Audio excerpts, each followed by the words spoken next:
परम पिता परमात्मा।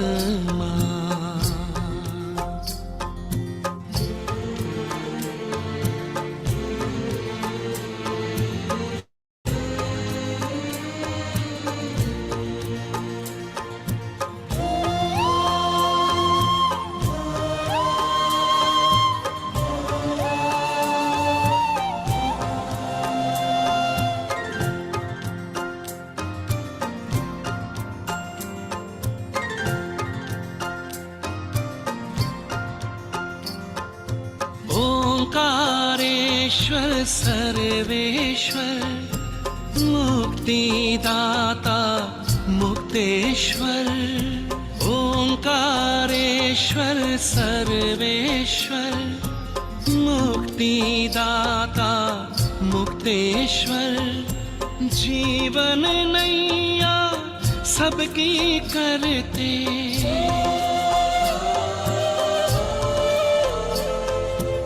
जीवन नैया सबकी करते, भवसागर के पार महिमा अपरंपार, तेरी महिमा अपरंपार। महिमा अपरंपार, तेरी महिमा अपरंपार। मेरे परम पिता परमात्मा।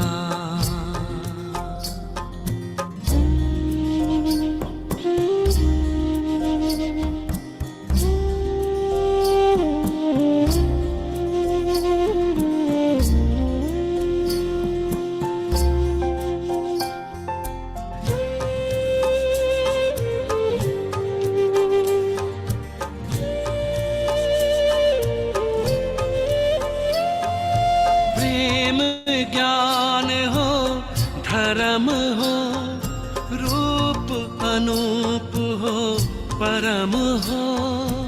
प्रेम ज्ञान हो धर्म हो, रूप अनूप हो परम हो।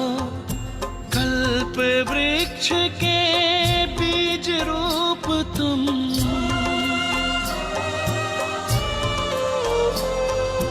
कल्प वृक्ष के बीज रूप तुम। इस जगत के सार महिमा अपरंपार, तेरी महिमा अपरंपार। महिमा अपरंपार, तेरी महिमा अपरंपार। मेरे परम पिता परमात्मा।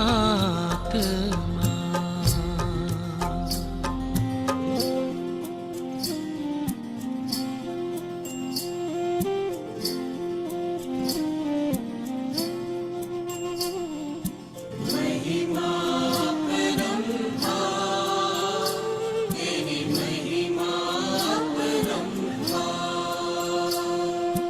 महिमा अपरंपार, तेरी महिमा अपरंपार। महिमा अपरंपार, तेरी महिमा अपरंपार। शांति। ओम शांति। पंहिंजो पाण ॾे ध्यान केंद्रित कयूं। मां आत्मा जागंदी जोत हिन शरीर में सभिनी को मथे स्थान ते ॿिन्हिनि अखियुनि जे विच में मां आत्मा चमकां थी। महसूस कयूं सूक्ष्म जोत जेका नज़र नथी अचे ऐं सॼो ॾींहुं क्रियाकलाप करे थी। अखियुनि सां ॾिसूं था, मुंहं सां ॻाल्हायूं था। आत्मा शक्तिअ जे करे मां आत्मा परम पिता परमात्मा निराकार शिव भोलानाथ भंडारीअ जी ॿार आहियां। मां आत्मा उन भोलेनाथ जी संतान आहियां। मिठड़ो मुंहिंजो बाबू मूंखे प्यार सां पाले रहिया आहिनि। महसूस कयूं चमकीलो सितारो निरड़ ते वेठल पंहिंजे पिता खे यादि था कयूं ऐं परम पिता परमात्मा मथों जीअं बरसाति पवंदी आहे, जीअं सिज जूं किरणां हूंदियूं आहिनि सुनहरियूं सुनहरियूं, उअं ई भॻवान जी बरसाति, उन्ही जे प्यार जी बरसाति असां सभिनी जे मथों पए थी। मां आत्मा निरंतर परमात्मा जी छत्र छाया में आहियां। मां आत्मा परमात्मा जी सुनहरी सुनहरी किरणनि में भिॼंदी थी वञा। अनुभव कयूं परमात्मा असां आत्माउनि खे पंहिंजी किरणनि सां धोईंदे था वञनि। आत्मा जी जन्म जन्मांतर जी कट, जन्म जन्मांतर जी मैल निकिरंदी थी वञे। मां आत्मा साफ़ सुथरी परम पिता जी शक्तिअ सां भरपूर थी थींदी वञा।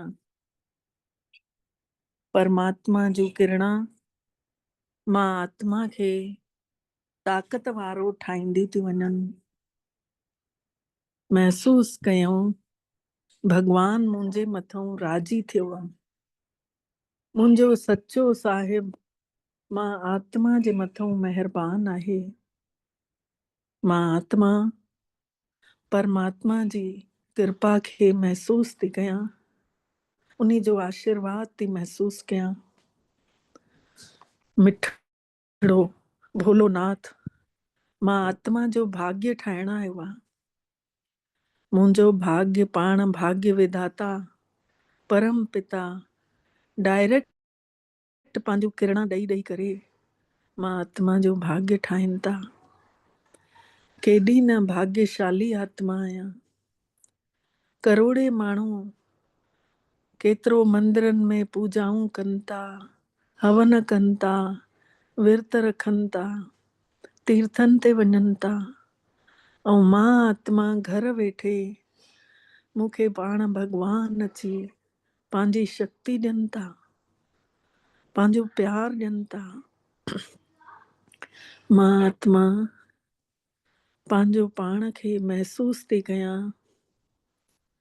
ॾाढी पद्मा पदम भाग्यशाली आत्मा आहियां। मुंहिंजो प्रकाश चारों तरफ़ फैलिजे थो, पूरे शरीर में हिक हिक नस नस में पवंदो थो वञे। काथे बि शरीर में सूर आहे, काथे बि जॉइंट गोॾनि में, कंहिंखे कमर में, परमात्मा जो प्यार मां आत्मा खे हिन शरीर खे स्वस्थ करे रहियो आहे। महसूस कयूं शरीर जी हिक हिक कर्मेंद्री शांत पूरो शरीर स्वस्थ ऐं मस्त तो थींदो वञे। परम पिता परमात्मा वैदन जो वैद वैदराज थी करे मां आत्मा खे निरोगी करण आया आहिनि। सर्व दुख का उखद नाम कल्याण रूप मंगल गुणगाम। महसूस कयूं सभिनी दुखनि जी दवाई हिकु नाम जो नालो, सभिनी दुख रोग कष्ट निवारण वारो, दुख हरता सुख करता परम पिता परमात्मा मां आत्मा खे डायरेक्ट शक्ति ॾियनि था। ऐं मां आत्मा इन्हनि सुनहरी सुनहरी किरणनि खे पंहिंजे अंदरि महसूस थी कयां। पूरे शरीर जे रोम रोम में परमात्मा जी शक्ति पवंदी थी वञे। पूरी शरीर हिकदमि स्वस्थ निरोगी काया, जाते जंहिंखे सूर हुजे उते महसूसु कयूं भॻवान जूं इहे किरणा पहुची करे उन जॻह जो सूर घटि थो थींदो वञे ऐं धीरे धीरे उतां जो क्लाट्स ख़तम था थियनि ऐं मां हिकदमि स्वस्थ ऐं मस्तु थी वञा, हेल्दी वेल्दी एंड वाइस महसूसु कंदे मां आत्मा जागंदी जोत पंहिंजे स्वरूप ते नज़र टिकाए वेठी आहियां। मां परमात्मा पिता जी सची ॿार मिठड़े बाबल खां हाणे अॻिते जो सम्झंदासीं। कल्ह ताईं पाण सम्झो हुयोसीं आत्मा जो पाठ, अॼु उन खे हिकु भेरो ॿीहर रिपीट कंदासीं।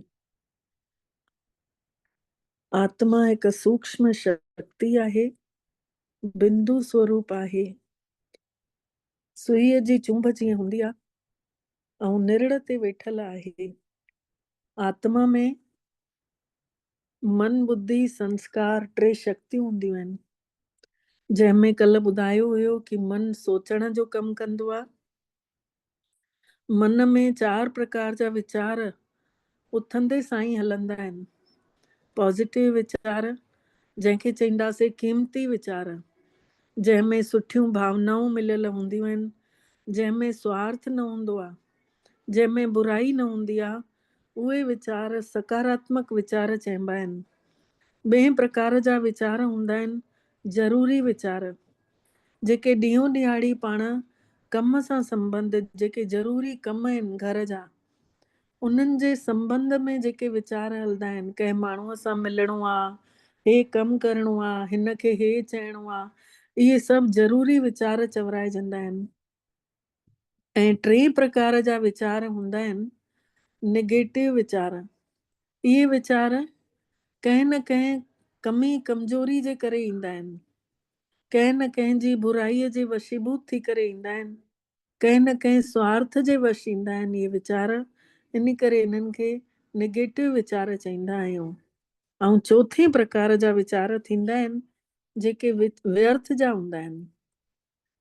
त जॾहिं कुझु मन खे कोई बि कमु कान्हे, फालतू वेठा आहियूं, त मन में पुराणियूं ॻाल्हियूं यादि ईंदियूं आहिनि ऐं पुराणियुनि ॻाल्हियुनि में वधीक दुख जूं ई ॻाल्हियूं हूंदियूं आहिनि। त उन महिल असांजी अंदर जी शक्ति जेका आहे ख़तम थींदी वेंदी आहे। त इहे व्यर्थ वीचार जेके हूंदा आहिनि, 80% अहिड़ा वीचार हूंदा आहिनि जेके मन जी शक्तिअ खे ख़तम कंदा वेंदा आहिनि। त इहे 4 प्रकार जा वीचार मन में हलंदा आहिनि। पोइ वरी बुद्धि खे ॾिसूं। ॿी शक्ति हूंदी आहे बुद्धि। बुद्धि हिकु पावरफुल शक्ति आहे, जंहिंमें मतिलबु हिक ॿिए सां मन ऐं बुद्धीअ जो संबंध हूंदो आहे। मन जेको सोचींदो आहे उन्हीअ खे वरी बुद्धि तोरींदी आहे। त जीअं कोई भौतिक ॻाल्हियूं ईअं ॾिसण जी ॻाल्हि न हूंदी आहे, पर हिते ईअं सम्झाइण जे लाइ, जीअं असांजो मन हिकिड़ो वकील वांगुरु आहे। जीअं वकील वटि घणियूं ई शयूं प्रमाणित करण लाइ दलीला ॾींदो आहे, पंहिंजा वीचार रखंदो आहे, उअं ई असांजो मन जेको आहे न, हर ॻाल्हि सिद्ध करण लाइ कोई न कोई वीचार हलाईंदो आहे, तर्क ॾींदो आहे, हे कमु करिणो आहे त छो करिणो आहे, न करिणो आहे त छो न करिणो आहे, चाहे सही हुजे चाहे ग़लति, लेकिन मन जेको आहे तर्क ॾींदो रहंदो आहे वकीलनि वांगुरु। ऐं जेका बुद्धि हूंदी आहे न, उहा जज वांगुरु हूंदी आहे।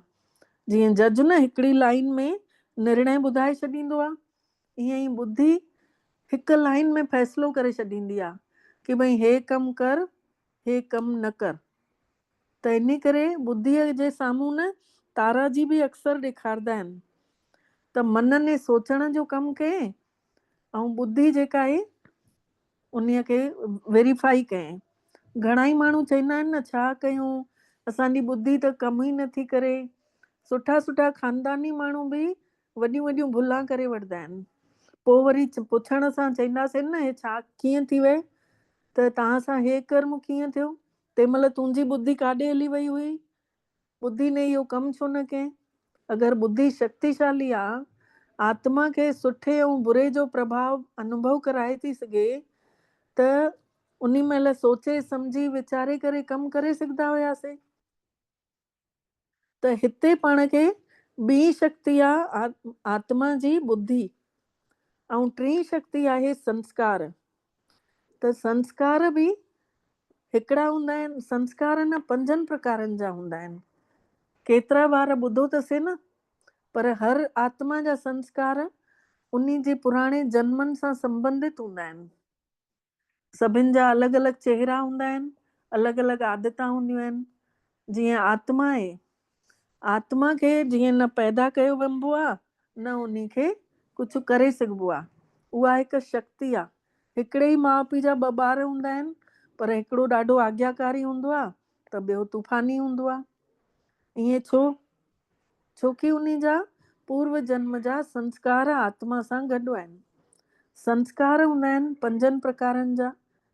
हिकिड़ा त ओरिजिनल संस्कार चईंदासीं, जेके 7 गुणनि सां, जंहिंमें चईंदासीं आनंद, प्रेम, ख़ुशी, पवित्रता, इहे सभु तरंगा।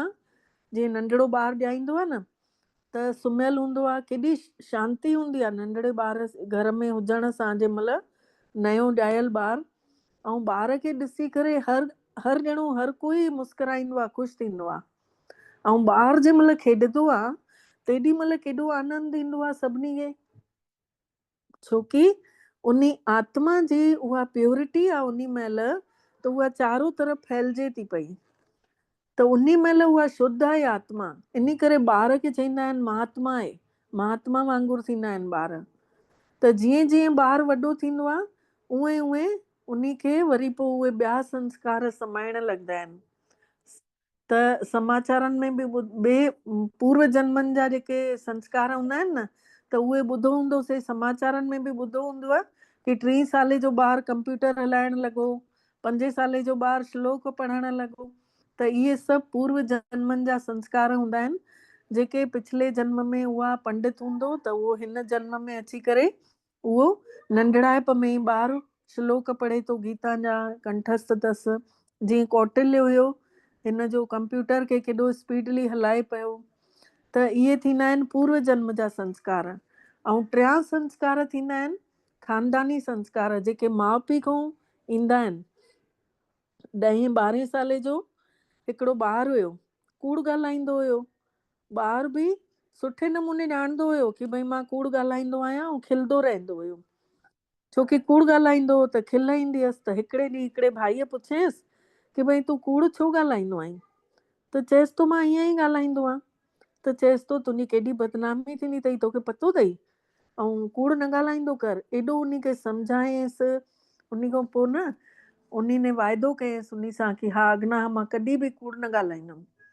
त पासे में वेठो हिकिड़ो बुजुर्ग उन जूं ॻाल्हियूं ॿुधे पियो कि ॿार न कूड़ न ॻाल्हाइण जी न प्रॉमिस कई अथई। त उहो ॿुढड़ो न उहो खिलण लॻो। त जीअं ई उन जे खिलण जी आवाज़ ॿुधायसि, त बुजुर्ग खां पुछियसि कि भई तूं छो खिले? त बुजुर्ग ने चयसि कि जेको हे ॿारु तोखे वाइदो करे थो न कि भई मां कूड़ न ॻाल्हाईंदुमि, त इहो बि कूड़ो वाइदो थो करे। छो? छोकी इन जो पीउ बि कूड़ ॻाल्हाईंदो हुयो, ऐं इहे ॻाल्हि ॻाल्हि में कूड़ ॻाल्हाईंदा आहिनि। इन्हनि जो ख़ानदान ई अहिड़ो आहे, इन्हनि जा संस्कार अहिड़ा आहिनि। इन्हनि जो ॾाॾो बि ईअं हुयो। त हो भाई न पियो मञेसि, चएसि पियो न मां मञा थो, ॿारु सम्झ वारो आहे, कूड़ नथो ॻाल्हाइण चाहे। पर त हो ॿुढो चएसि पियो खून कीअं कूड़ो थी सघंदो आहे? ख़ानदानी संस्कार आहे त न चाहींदे बि उहो कूड़ ॻाल्हाईंदो ई ॻाल्हाईंदो। त इहे पूर्व जन्म जा संस्कार बि जाॻदा आहिनि। जे माउ पीउ जा बि संस्कार ॿार में रगुनि में अची वेंदा आहिनि। पोइ उन खे ठाहिण में ॾाढो समय लॻंदो आहे। चौथे प्रकार जा संस्कार उहे हूंदा आहिनि जेके हिन महिल हिन जन्म में असां जंहिंसां मिलूं था, जंहिंसां गॾु रहूं था, उन जे संग जो रंग बि चढ़ंदो आहे। चईंदा आहिनि न, जहिड़ो संग तहिड़ो रंग। त ॾिठो वञे त केतिरो भेरो नंढड़ा ॿार अगरि बुरी संगत में वेंदा आहिनि त पोइ किनारो न करे सघंदा आहिनि। वरी उन्हनि खे जोरीअ माण्हू हटाईंदो आहे। या कंहिंखे कंहिंखे सुठा बि ॿार मिलंदा आहिनि त उन सां ॿार सुठा बि थी वेंदा आहिनि। त इन करे चईंदा आहियूं न कि अहिड़ो सुठो संग मिलेसि जीअं उनजो जनम भाई तरी वञे, हे भाई सुठे संगत में हुजे त पढ़ी लिखी सुठो माण्हू थी वञे। त पहिरियां संस्कार जेके की ओरिजिनल संस्कार आत्मा जा, ॿिया संस्कार जेके की पूर्व जन्म खां बि आया, ऐं टियां संस्कार हिन माउ पीउ जा मिलियल संस्कार, चौथा संस्कार जेके की पाण हे हिन जा हिन जन्म में जेके ठाहियूं था पिया, ऐं पंजा संस्कार जेके की जीअं चिंतन थींदो आहे, कंहिंजो कंहिंसां प्रभाव पइजी वेंदो, कोई प्रेरणा स्त्रोत ठही अची वेंदो आहे, पोइ उन्ही खां माण्हू सिखे थो। त इहे 5 प्रकार जा संस्कार हूंदा आहिनि। चेहरा भले माउ पीउ जा हिकु जहिड़ा ॿ ॿार आहिनि, जुड़वा आहिनि, पर हर कंहिंजो सुभाउ संस्कार अलॻि हूंदो आहे। त हाणे पाण सम्झूं आत्मा जो पिता, परम पिता परमात्मा केरु आहे। त इहो कल्ह वारो चैप्टर हुयो, उन में 7 गुण ॿुधाया हुया आत्मा जा। आत्मा के 7 गुण हूंदा आहिनि। शांति, प्रेम, आत्मा शांत स्वरूप आहे, प्रेम स्वरूप आहे। केरु ॿुधाईंदो तव्हां मां? जंहिं कल्ह ॿुधो आहे, अगरि उन्हनि खे यादि अथव त तव्हां ॿुधाए सघंदा आहियो। आत्मा जा 7 गुण कहिड़ा थींदा आहिनि? दीदी ज्ञान शांत स्वरूप, स्वरूप, प्रेम स्वरूप, आनंद स्वरूप, ज्ञान स्वरूप, हाँ, पवित्र स्वरूप, आनंद स्वरूप, आनंद स्वरूप, शक्ति स्वरूप। तव्हां शक्ति पुराणा न स्वरूप। ॿुधायो, पुराणा न ॿुधायो, नया नया। जंहिं कल्ह कोर्स शुरू कयो अथऊं उन्हनि खां पुछूं था। शांति दीदी, शांत स्वरूप, सुख स्वरूप, ज्ञान हाँ स्वरूप, पवित्र स्वरूप, हाँ शक्ति स्वरूप, प्रेम स्वरूप, आनंद स्वरूप। हाँ, इहे 7 गुण थींदा आहिनि आत्मा जा। हाणे अॼु सम्झंदासीं जंहिंखे सभु ॼणा मञनि उहो परमात्मा हूंदो, जंहिंखे हिंदू बि मञनि, मुसलमान बि मञनि, सिख बि मञनि, ईसाई बि मञनि। त काथे काथे त ईअं थींदो आहे, ॾिसो हाणे पाण चईंदासीं श्री कृष्ण खे कोई मञंदा आहिनि त छा क्रिश्चियन उन खे मञींदा या मुसलमान मञींदा? न मञींदा। मतलब जंहिंखे सभु ॼणा मञनि, सभु धर्मनि वारा, उन्ही खे पाण चईंदासीं कि भई हा हे भॻवान आहे। हिकु जॻह ईअं थियो हुयो कि हिकु भाई वेठो पेपर पढ़े पियो, उन में कालम अलॻि अलॻि ठहियल हुया, परमात्मा जे बारे में लिखियल हुयो। हिकिड़े कालम में लिखियल हुयो कि प्रकृति ही भॻवान आहे, प्रकृति परमेश्वर आहे, नेचर इज गॉड। ॿिए कालम में लिखियल हुयो आत्मा सो परमात्मा, आत्मा ही परमात्मा जो अंश आहे। टे कालम में लिखियल हुयो परमात्मा कण कण में आहे, जाते ॾिस उते वो हाजरा हजूर आहे। चौथे कालम में लिखियल हुयो ब्रह्म ही ईश्वर आहे। त 5 कालम में लिखियल हुयो कि परमात्मा निराकार आहे, उहो आकार खां परे आहे, निराकार आहे। 6 कालम में लिखियल हुयो जॾहिं जॾहिं संसार में अधर्म फैलियो हुयो, तॾहिं तॾहिं कोई न कोई रूप धारण करके ऐं परमात्मा हिन धरतीअ ते अवतार वरितो हुए। हाणे 6 कालम हुया त अलॻि अलॻि मान्यताऊं अलॻि अलॻि कालम में लिखियल। पोइ हेठि वॾे अखरनि में लिखियो हुयो भॻवान त जहिड़ी काई चीज आहे ई कान, भॻवान जहिड़ी त कोई शइ आहे ई कान, अगरि अथव त ॾेखारे छॾियो। हाणे जेको माण्हू पेपर पढ़े पियो उहो एतिरो सभु पढ़ण खां पोइ उन जो मथो छा कमु कंदो, सम्झण वारी ॻाल्हि आहे। कंहिंखे सम्झंदो सच आहे, कंहिंखे सम्झंदो कूड़ा। त हिकु भेरो जीअं सूरदासनि जे अॻितों हिकिड़ो हाथी बीहाए छॾियऊं, त उहे अखियुनि खां त ॾिसण में न पियो अचेनि, पर जंहिं पेर पकड़ियो हाथीअ जो उन्हीअ चयईं हाथी खंबे जहिड़ो आहे। जंहिं पिठ पकड़ी हाथीअ जी त उन्ही चयईं हाथी त दीवाल वांगुरु आहे। जंहिं पुछ पकड़ी हाथी जी त उन्हीअ चयईं हाथी त रस्सी जहिड़ो आहे। ऐं जंहिं सूंड पकड़ी उन्हीअ चयईं हाथी त नांग जीअं आहे। हाणे जेको ॾिसे थो अखियुनि सां माण्हू उहो ई त सच ॿुधाए सघंदो न कि उहो हाथी कहिड़ो आहे, कहिड़े तरीक़े जो आहे। त जेको 5 में ॿुधायूं उहा बि त ॻाल्हि सच न हुई। ऐं भॻवान जे मंदिरनि में वञी करे अॼु ॻायूं था कि नयनहीन को राह दिखाओ प्रभु, असां अंधनि जी लठ ठहो, तूं असांजो सहारो ठहो। अखियूं त आहिनि पर कहिड़ी अखि कान्हे, इहा आत्मा रूपी अखि कोन हुई जंहिंसां असां परमात्मा खे सुञाणे सघूं। गीता में लिखियल अथव कि हे अर्जुन, मां जीअं आहियां जहिड़ो आहियां ओड़ो ई मां के उन स्वरूप सां ई करोड़नि में कोई विरला ई हूंदा आहिनि जेके सुञाणे सघंदा आहिनि। गुरु ग्रंथ साहिब में लिखियल आहे, तू बेअंत को विरला जाने, गुरु प्रसाद को शब्द पछाणे। तू बेअंत खे कोई विरलो ई ॼाणे सघंदो आहे, उन खे ई मिली सघंदो आहे जंहिंजे मथां उहो ख़ुशि हूंदो आहे। ॾिसो, परम पिता परमात्मा खे मञण वारा हिंदू, मुसलमान, सिख, ईसाई हिकु ई पिता परम पिता खे मञींदा आहिनि, उहो आहे बिंदु स्वरूप।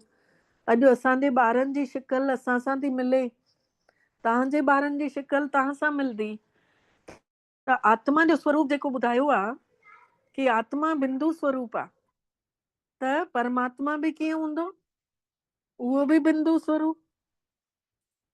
त परम सत्य परम पिता परमात्मा, जंहिंखे सुखमनी जे पाठ में लिखियल अथव, रूप न रेख न रंग किछु, ते गुण ते प्रभु भिन्न, तिसें बुझाए नानका जिसो वे सुप्रसन्न। न के उन्हीं जो कोई रूप आहे, न कोई रेखा आहे, न कोई रंग आहे, न कोई आकार आहे। उहो उन्हीं खे ई मिलंदो आहे जंहिंखे तृप्त करणु चाहींदो आहे, जेका प्यासी आत्मा ॻोल्हींदी आहे उन्हीं खे मिलंदो आहे। ॾिसो, इन ई परमात्मा पिता खे हिंदू धर्म में शिवलिंग जे रूप में मञींदा आहिनि। शिवलिंग बि ॾिसो 12 ज्योतिर्लिंग आहिनि भारत में, ऐं हर जगह निराकार शिव भोलेनाथ जो प्रतिमा ठहियल आहे। सभिनी खां पहिरियों श्री कृष्ण ने मिट्टीअ जो शिवलिंग ठाहे ऐं उन जी पूजा अर्चना कई है, त उन्ही जगह जो नालो पियो गोपेश्वरम, गोप जो भी ईश्वर। कंचन भेण, हे चित्र मटे छॾ न।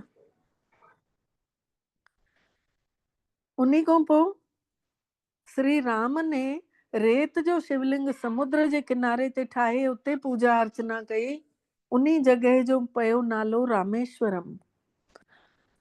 ऐं जंहिं बि धर्म में ॾिसूं था, हाणे अॻिते हलूं था अञा, त जेतिरा बि भारत में तीर्थ स्थल आहिनि, पशुपतिनाथ, अमरनाथ, रामेश्वरम, गोपेश्वरम, पाप कटेश्वर, मुक्तेश्वर, सोमनाथ, सोमरस पियाइण वारो, छा उन्ही जा परमात्मा जा नाला आहे उहो ई शिवलिंग, पर उन्ही खे केदारनाथ, बद्रीनाथ, पशुपतिनाथ सभिनी में काथे नाथ लिखियल आहे, काथे ईश्वर शब्द लॻल आहे। वेंकटेश्वर, पाप कटेश्वर, मुक्तेश्वर, तारकेश्वर, रामेश्वर, त ईश्वर शब्द लॻल आहे या नाथ शब्द लॻल आहे।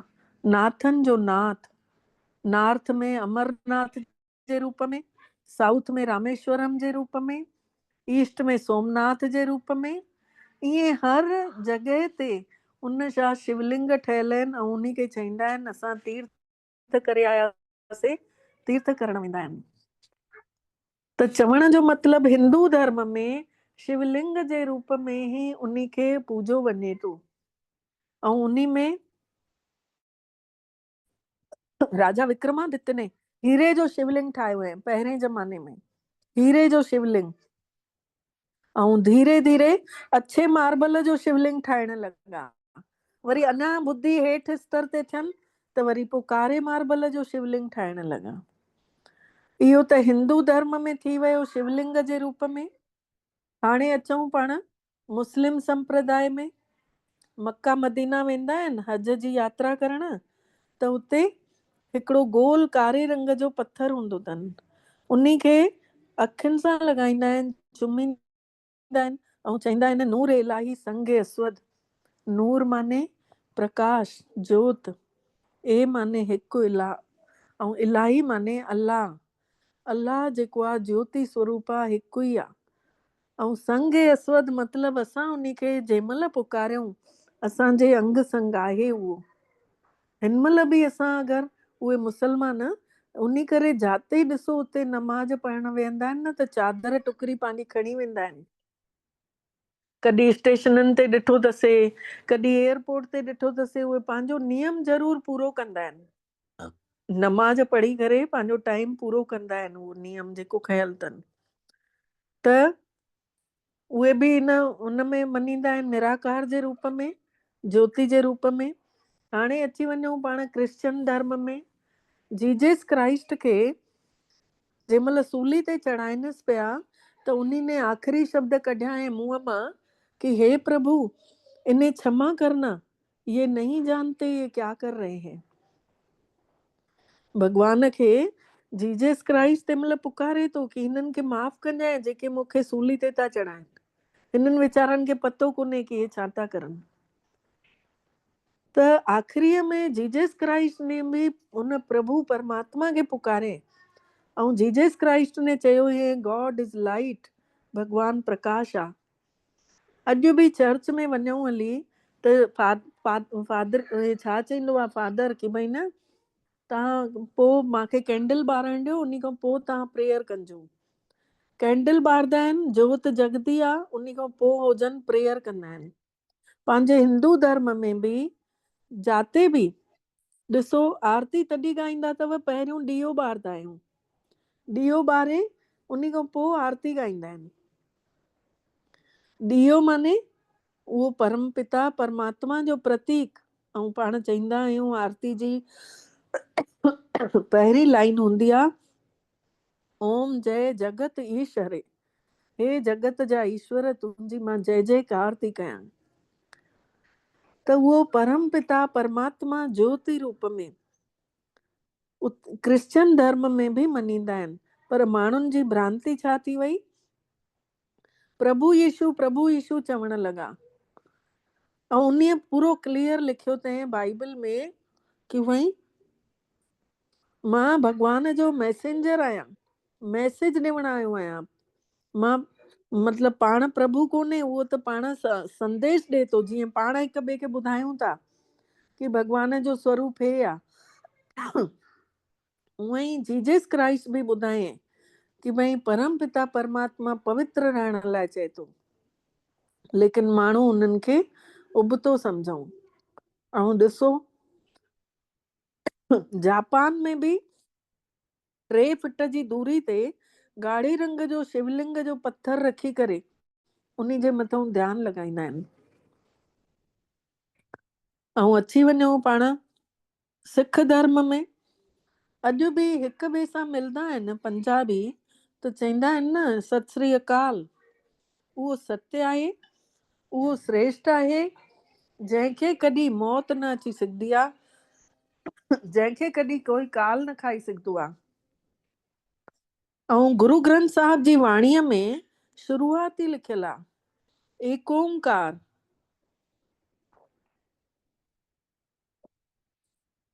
एक ओंकार निराकार, एक ओंकार सतनाम जंहिंजो नालो सत्य आहे, कर्ता पुरख जेको करण वारो संसार खे हलाइण वारो आहे, अजोनी जेको जन्म मरण में नथो अचे, निर्भय जंहिंखे कंहिंजो बि भउ कोन्हे, निर्वैर जंहिंजो कंहिंसां वैर भाव कोन्हे, उहो परम पिता आहे। त अॼु बि हिक ॿिए सां मिलनि था त सत श्री अकाल चईंदा आहिनि। ऐं गुरु नानक ने आंगुर मथे करे चयईं सभिनि जो मालिक हिकु आहे, मथे अखियूं ॾेखारे करे साईं बाबा बि चयो हुयईं, एक ओंकार निराकार गुरु नानक ने चयो हुयऊं। माता अहिल्या खे बि उन जोत जो दर्शन थियो, स्वामी विवेकानंद खे बि उन जोत जो दर्शन थियो। गायत्री परिवार में ॾिसो अखंड जोत ॾेखारंदा आहिनि, मशाल, उन परम पिता परमात्मा जी प्रतीक। मतलब सभिनी धर्मनि वारा उन जोत स्वरूप परमात्मा खे सभु ॼणा मञनि था। अॼु ॾिसो माचिस जी तीली ॿारींदा आहियूं त उन में बि सॼो पूरो लौ जेका हूंदी आहे मथे ते वेंदी आहे, ऐं गैस ॿारियूं था उन जी बि लौ मथे ते थी वञे। मतलब उन जो पिता जेको आहे मथे आहे। ऐं पाणी उछालंदा आहियूं त हेठि किरंदो आहे, मतिलबु उहो पाणीअ जो जेको सोर्स ऑफ इनकम आहे उहो सागर जेको आहे पाणीअ जो हेठि आहे, ऐं जोत जो सागर जेको आहे मथे आहे, इन करे उन खे मथे खीच थींदी आहे। त हिंदू मुस्लमान सिख ईसाई सभु धर्मनि वारा उन हिकु जोत खे मञनि था। पाण सिंधी बि चईंदा छा आहियूं, जोतनि वारा लाल उडेरा। हाणे रहण वारो उन ॻाढ़े आसमान जो आहे, इन करे चईंदा आहियूं लाल उडेरा। आयो मुंहिंजो लाल झूले मुंहिंजो लाल, मतिलबु उन ॻाढ़े ॻाढ़े देश मां आयो आहे हिते अची करे असां सभिनी खे अंदरि ई अंदरि सुख ॾिना अथई, त उन जे लाइ पाण ईअं ॻाईंदा आहियूं। त जंहिं शरीर में आयो परम पिता परमात्मा, उहो बि तव्हांखे ॿुधाईंदमि, पर हिन महिल पहिरियों इहो सम्झी वठूं, परम पिता परमात्मा जंहिंखे सभु धर्मनि वारा मञनि था, उन खे चईंदासीं। ऐं हर कोई उन खे न जोत स्वरूप में ई मञे थो, बिंदी स्वरूप में मञनि था। मुसलमान बि हज जी यात्रा करे ईंदा आहिनि, उन खां पोइ जन ब्रह्मचर्य जो पालन कंदा आहिनि। चईंदा आहिनि असां हाणे पवित्र थी आयासीं, हाणे असां हिन में गंदगी में न पवंदासीं। सोचण वारी ॻाल्हि आहे। ऐं पाण बि तीर्थ करे ईंदा आहियूं त कुझु न कुझु विराईंदा आहियूं कि भई शिवालय ते दर्शन करे आया आहियूं, तीर्थ करे आया आहियूं। त ॾिसो, उहा मोनिका भेण मोनिका मोतलानी चएव थी कि भई मां जुड़ी नथी सघां। रीना भेण, जी दीदी। मोनिका मोतलानी केरु आहे? उहा चएव थी मां जुड़ी नथी सघां। हाँ ना, वो आंटी भी नहीं जुड़दी, उन्हीं के इंदो ही नहीं। ठीक है, मैं आपको ॾिस दियां दीदी। हाँ न त हुनखे कंचन भेण खे ऐड कयोसि, जंहिंजा नंबर ॾिनामांव न, त हाँ उहा ऐड करणु सेखारे छॾंदी अथव। जी दीदी। हाँ ठीक है दीदी। हाँ हा, अच्छा। शांति। त उन में अगरि कंहिंखे कोई डाउट हुजे, कंहिंखे कुझु सम्झ में न आयो हुजे, त तव्हां पुछी सघंदा आहियो। हिंदू मुस्लिम सिख ईसाई सभु उन परम पिता परमात्मा खे निराकार जे रूप में मञनि था। ऐं स्वयंभू चईंदा आहियूं न हिंदीअ में, स्वयं हिन पाण हिन धरती ते अची करे पंहिंजो परिचय ॿुधाए थो। ॾिसो सभिनी उन में छा चईंदा आहियूं, जेतिरियूं बि पंहिंजूं संस्थाऊं आहिनि, कोई हरे माधव सां जुड़ियल आहे, त कोई राधा स्वामी सां जुड़ियल आहे, कोई सतनाम साखी सां जुड़ियल आहे, त सभिनि जा नाला ॾिसो कीअं आहिनि। आनंदपुर दरबार, मतिलबु उहो आनंद जो सागर आहे, उन जी दरबार आहे। प्रेम प्रकाश मंडल चईंदा आहियूं, या सतनाम साखी, जंहिंजो नालो सचो आहे, जेको साक्षी थी करे ॾिसे थो, प्रेम जो प्रकाश करण वारो, उन्हीं जो हे दर आहे। राधा स्वामी, राधा मीन्स आत्मा, उन्हीं जो स्वामी परम पिता परमात्मा। धन निरंकार, तूं धन्य आई निराकार। सभिनी संस्थाउनि जा नाला ॾिसो कीअं आहिनि, उन परमात्मा जे गुणनि सां ई संबंधित नाला आहिनि। ऐं पाण हेतिरनि ॾींहंनि खां सभु ॿुधूं, मतिलबु पढ़ूं पिया शास्त्रनि में, पर उहो पूरी क्लैरिटी कान हुई। ऐं हाणे भॻवान ने पाण आत्माउनि खे डायरेक्ट इहो परिचय ॿुधाइनि था, डायरेक्ट सम्झाणी ॾियनि था कि तव्हां आत्माऊं मां हिन जॻह जा रहण वारा आहियो, मां तव्हांजो पिता आहियां। हिंदू धर्म में त स्वयंभू जे करे नाले सां चयनि था, मुसलमाननि में ॾिसो ख़ुदा चईंदा आहिनि, ख़ुदि अची करे पंहिंजो परिचय पाण थो ॿुधाए। सिख धर्म में बि ॾिसो चयो वियो आहे, रूप न रेख न रंग किछु, जेको चए थो पिता का जन्म की जाने पूत, सुखमनी जे पाठ में आहे न, पीउ जो जनम काथे थियो आहे उहो पुटु कीअं ॿुधाईंदो, जेसीं ताईं पीउ अची पाण न ॿुधाए थो। त इहो सुखमनी जे पाठ में लिखियल आहे न। ऐं पूरी गुरु ग्रंथ साहिब जी वाणीअ में उहो निराकार शिव परमात्मा जो पूरो डिटेल ॾिनल आहे।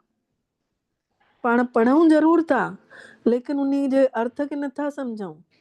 सुखन जी मणि, सुखमणी पाण अलाए घणा भेरा कई अथसि, कलाक पूरो झटपट पाठ करे उथूं था, लेकिन उहो सम्झूं नथा कि सुखन जी मणि आहे केरु ऐं असांखे छा थो चवणु चाहे। ऐं सुखमनी जी आख़िरी लाइन में लिखियल आहे, आख़िरी पाठ पेज में, ए निदान जपे सुख होई, सब जुग में ताकी गत होई। हिन तरीक़े सां तव्हां मनी उन खे जपींदव त तव्हांजी सभिनी युगनि में सदगति थींदी। त उहे कहिड़ा युग आहिनि जंहिंमें युगनि में असांजी सदगति थिए थी? त इहे युगनि जे बारे में बि सुभाणे पाण चर्चा कंदासीं। अॼु पाण हिनखे सम्झी वठूं। पहिरियों परम पिता परमात्मा जो परिचय। त हाणे पाण खे इहो जंहिंखे न सम्झ में आयो हुजे, तव्हां क्वेश्चन करे था सघो हिकदमि बेझिझक। कंहिंखे कोई डाउट हुजे त तव्हां पुछी था सघो।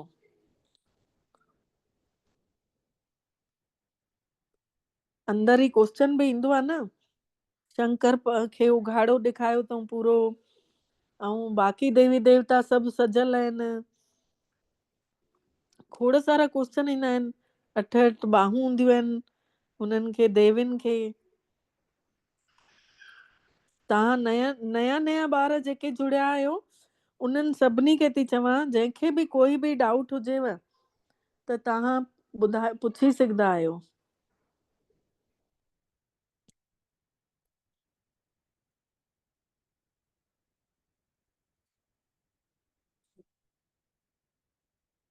कंहिंखे कोई डाउट आहे, कुझु क्वेश्चन अथव?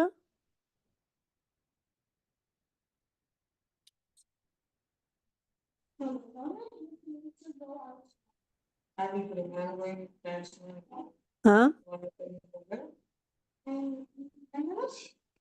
ओम शांति दीदी।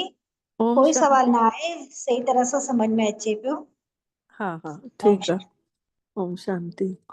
हाणे इन खां पोइ पाण अॻिते वधंदासीं।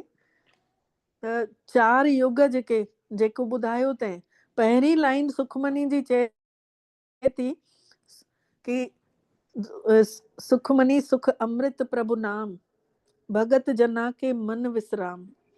परमात्मा जो नाम जो नालो जेको आहे अमृत रूप आहे, जेको मन में विश्राम तो ॾेई छॾे, मन में धीरज तो ॾेई छॾे।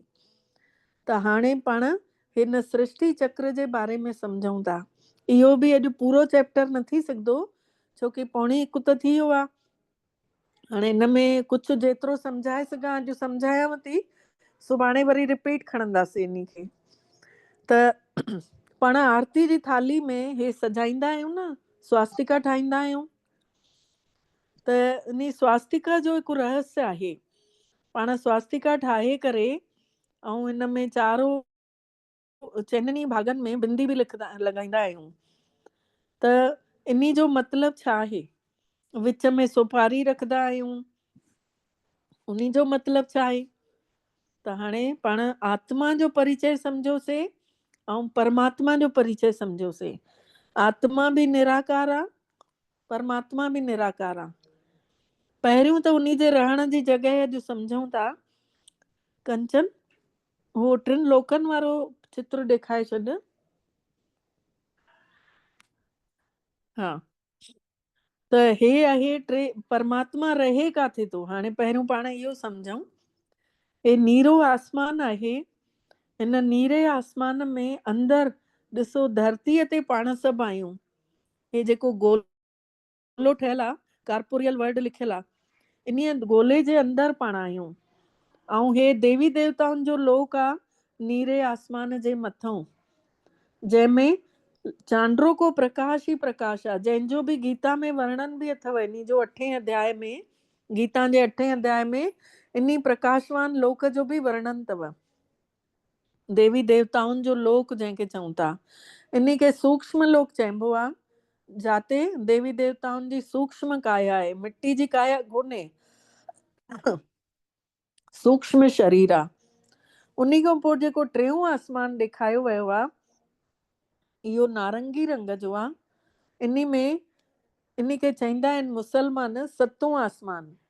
उहे 5 तत्व जेके पाण चईंदा आहियूं न भूमि गगन वायु अग्नि ऐं नीर ऐं छहों तत्व थियो हे सूक्ष्म लोक ऐं सतों आसमान ऑरेंज कलर जो आसमान। त इन करे हिनखे चईंदा आहिनि सतों आसमान मुसलमान। ऐं पाण सभु हिन महिल हिन धरती जे अंदरि आहियूं, आसमान नीरे आसमान जे हेठि आहियूं। असां पूजा पाठ जेका हिते कयूं था उहा सॼी पूजा छड़ो हिन देवी देवताउनि जे लोक ताईं वञे थी बस। उन्ही खां पोइ मथे जेको आहे ॾिसो आत्माऊं ई आत्माऊं वेठल आहिनि, उन्ही जे बि मथां परमात्मा वेठल आहे सभिनी खां मथे।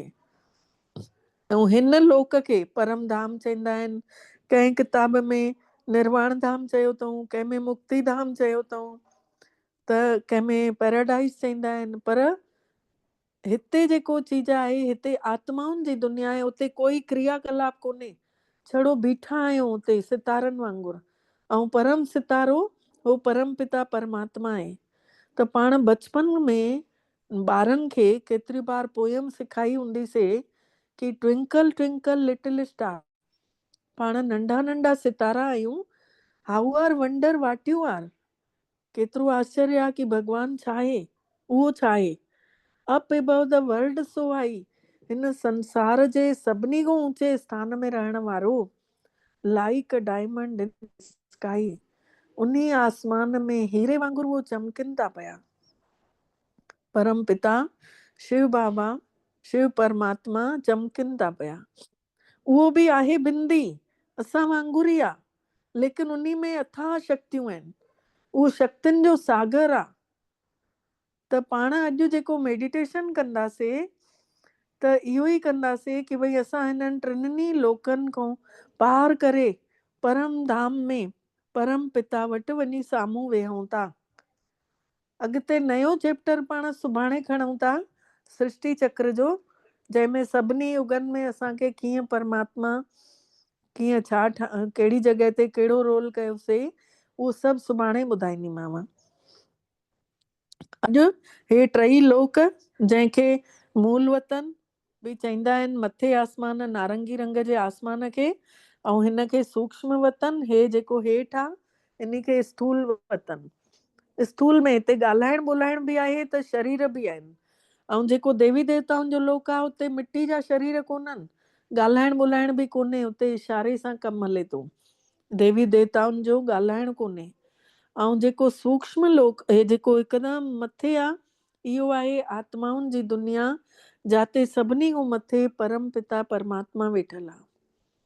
त असां अॼु जेको मेडिटेशन कंदासीं उहो ईअं ई कंदासीं कि भई हिन लोक मां ॿाहिरि निकितासीं बिंदु स्वरूप सां, ऐं धीरे धीरे मथे हलंदासीं। अॼु इहा प्रैक्टिस कयूं था, ठीकु आहे। सभु ॼणा मन में सोचीजो जेको जेको चईंदी वेंदमि, ऐं उहो सोच करे महसूस कजो कि भई असां होॾे होॾे पहुचंदा था वञूं, ठीकु आहे। ओम शांति। महसूस कयूं मां आत्मा चैतन्य शक्ति परम पिता परमात्मा जी ॿार आहियां। मां आत्मा शांत स्वरूप, प्रेम स्वरूप, ज्ञान स्वरूप, आनंद स्वरूप, सुख स्वरूप, पवित्र स्वरूप ऐं शक्ति स्वरूप आहियां। मां आत्मा जा 7 ई गुण किरणा फैलजंदियूं थी रहनि चारों तरफ़। मुंहिंजूं भावनाऊं हिन आत्म स्वरूप सां फैलजनि थियूं पयूं। महसूस कयूं मां आत्मा सितारो चमकां थो जीअं ॾीए में वट ॿरदी आहे। धीरे धीरे मां आत्मा हिन शरीर खे छॾे उॾिरदे उॾिरदे खुलियल आसमान में पहुचूं था। शरीर खां निकिरी ॿाहिरि खुलियल आसमान में सितारा चमकदा चमकदा हलकड़ा हिकदमि उॾरदे हलूं था। ॾिसूं चारों तरफ़ स्वतंत्रता, मां फ्रीडम में आहियां पूरी तरह सां। मां आत्मा हिन संसार खे पार कंदे चारों तरफ़ सिज चंड तारनि जी दुनिया, पशु पक्षी पंहिंजे वणनि टिणनि में चहचहाट करनि था। हवा भी शीतल शीतल महसूस थी थिए। मां उॾरदो वञा थो पंहिंजे पिता सां मिलण लाइ, पंहिंजे परम पिता सां मिलण लाइ। महसूस कयूं नीरे आसमान खां पार पहुतासीं हिन देवी देवताउनि जे लोक में, सूक्ष्म लोक में। इतों पाण अञा मथे अॻिते था उॾरदे हलूं, पूरो हिकदमि उॾरदे उॾरदे मां आत्मा पहुची वियमि उन सुनहरे ॻाढ़े आसमान में, जाते परम पिता परमात्मा असां आत्माउनि खे इंतजार था करनि। मिठड़े भोलेनाथ ने परियां खां ॾिठऊं मुंहिंजा ॿार अचनि था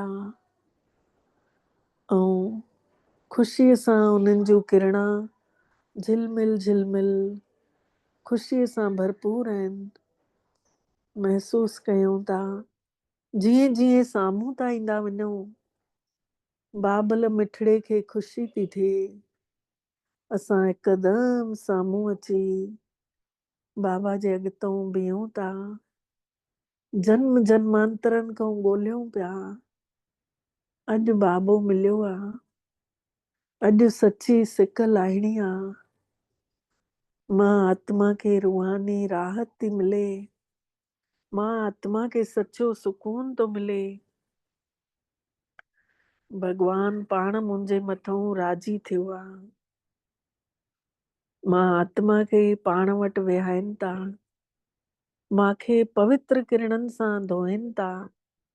मुंहिंजे अंदरि जन्मनि जन्मनि जा बोझ हुया, पूर्व जन्मनि जा कयल पाप आहिनि, गॾु पाप कर्मनि जी कमाई आहे गॾु।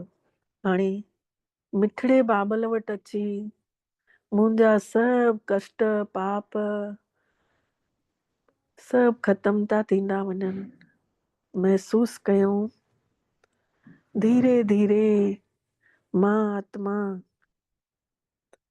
शक्तिशाली थींदी थी वञा, परमात्मा जे प्रकाश सां भिजंदी थी वञा। मांखे परमात्मा जो तेज अंदर ई अंदर दिव्य तो ठाहे पियो।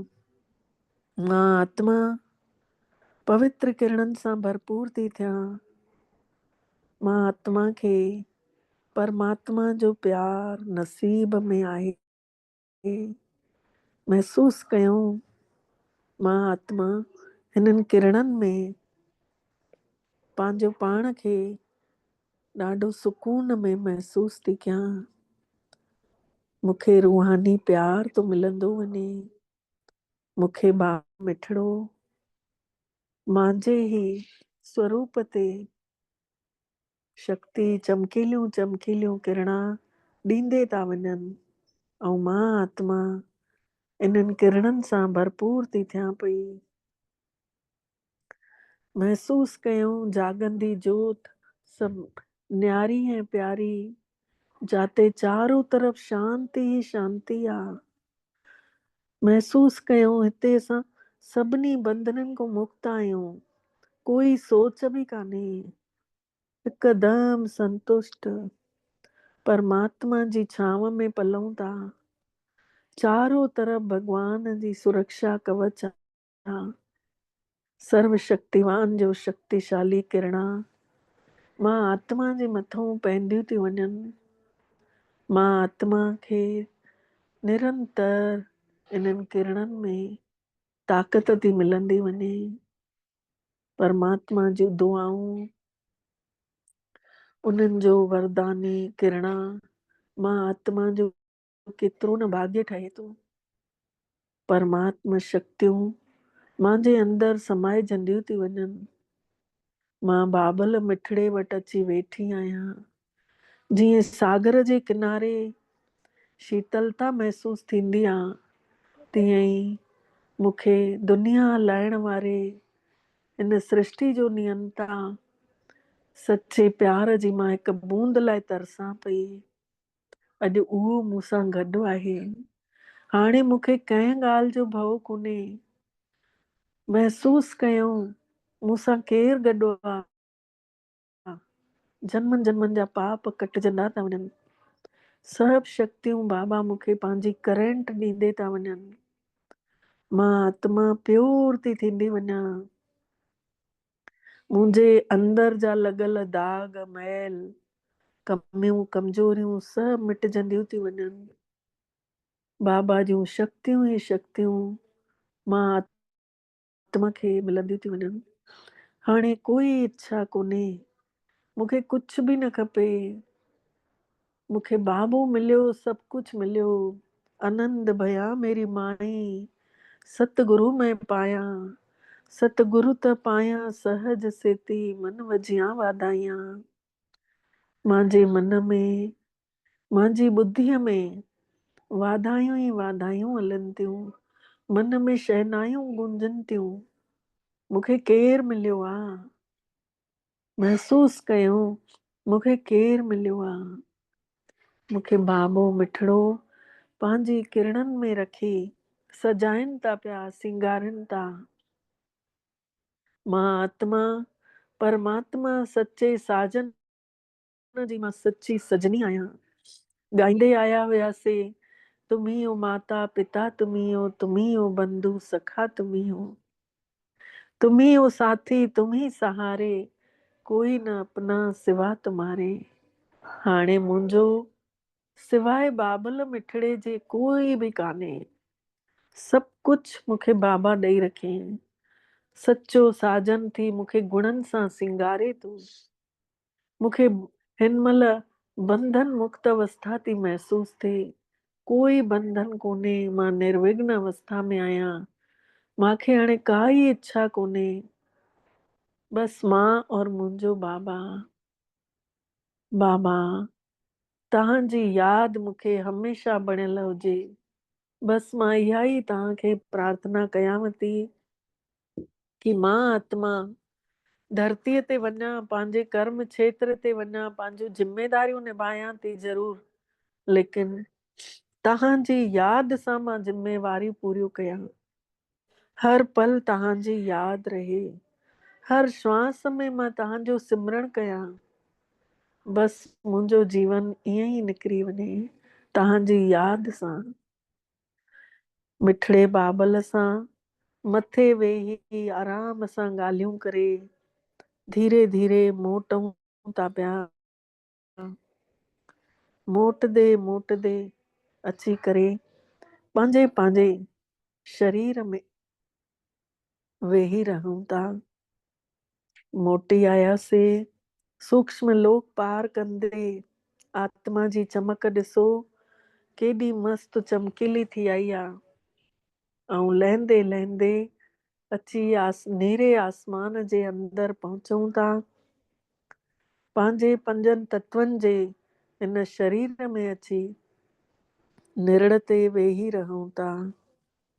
वेहंदे सां ई मिठड़े बाबल खे थैंक्स चऊं था। बाबल मिठड़ा तव्हांजा ॾाढा ॾाढा थैंक्स जे तव्हां असांखे अॼु अहिड़ो अनुभव करायो आहे।